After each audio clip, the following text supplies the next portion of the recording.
ओम श्री सद्गुरुवे नमः। नित्यं शुद्धं निराभासं निराकारं निरंजनं नित्यबोधं चिदानंदं गुरुं ब्रह्म नमाम्यहम्।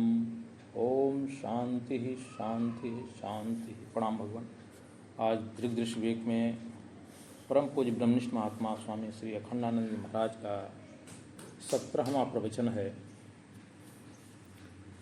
तो स्वामी जी कहते हैं कि बहुत मामूली बात सुनाते हैं, इन 6 बातों पर विचार करना चाहिए कि आपके मित्र कैसे हैं, वे आपको अच्छे रास्ते पर ले जाने वाले हैं कि बुरे रास्ते पर, अच्छी सलाह देते हैं कि बुरी सलाह, उनकी बात सुनकर आपके चित्त में बेचैनी बढ़ती है कि सुख बढ़ता है।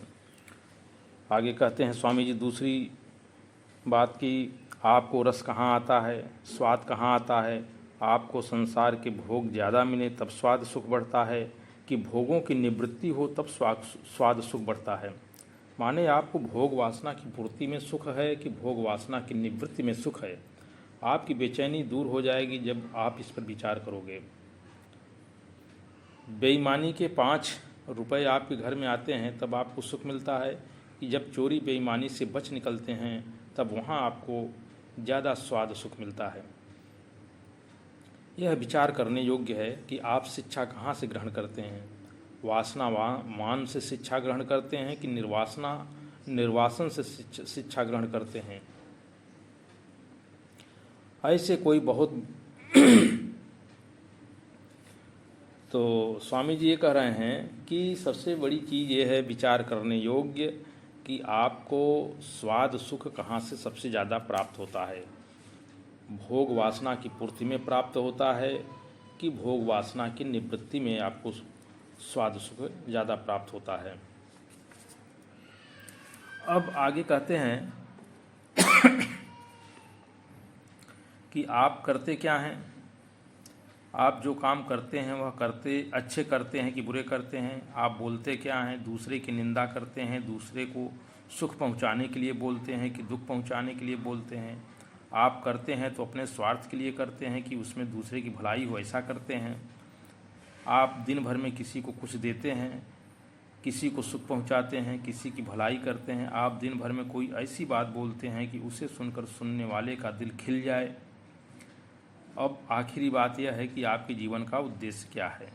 आप योजनापूर्वक कहीं जा रहे हैं कि ऐसे ही जंगल में भटक रहे हैं, कभी यहाँ और कभी वहाँ। तो सर्वप्रथम आपके जीवन का उद्देश्य होना चाहिए कि आपके जीवन का उद्देश्य क्या है, आप क्या प्राप्त करना चाहते हैं अपने इस जीवन में।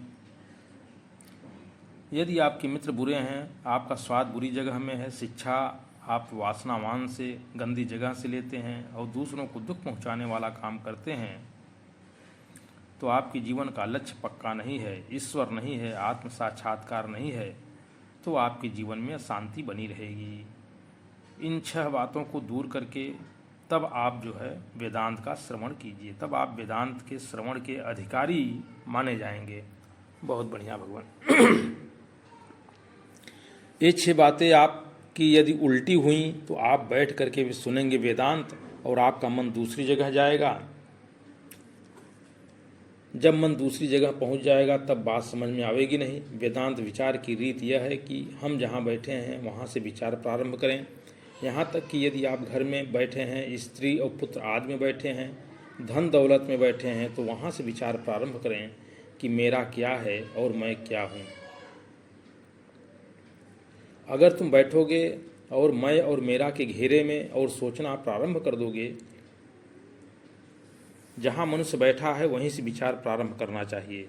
अगर आपको नरीमन पॉइंट जाना हो या चौपाटी जाना हो तो यात्रा तो यहीं से अर्थात प्रेम कुटीर से ही प्रारंभ करनी पड़ेगी, क्योंकि आप यहाँ बैठे हैं। यदि आप क्रम से आगे नहीं बढ़ेंगे, जैसे सीढ़ी पर पांव रखे बिना कोई छत पर पहुँचने की कोशिश करे तो पहुँच भी सकता है और गिरने का डर भी है, किवाड़ी खोले बिना भीतर घुसने की कोशिश करे तो धक्का खाने का डर है। तो इसलिए जिस रास्ते से आपको चलना है, आप जहाँ बैठे हैं वहाँ से रास्ता ज्ञात होना चाहिए। वेदांत जागृत अवस्था, स्वप्नावस्था, सुषुप्ति अवस्था का विवेक करवाता है। वह इसलिए कि आप जहाँ बैठे हैं वहीं से विवेक प्रारंभ करें।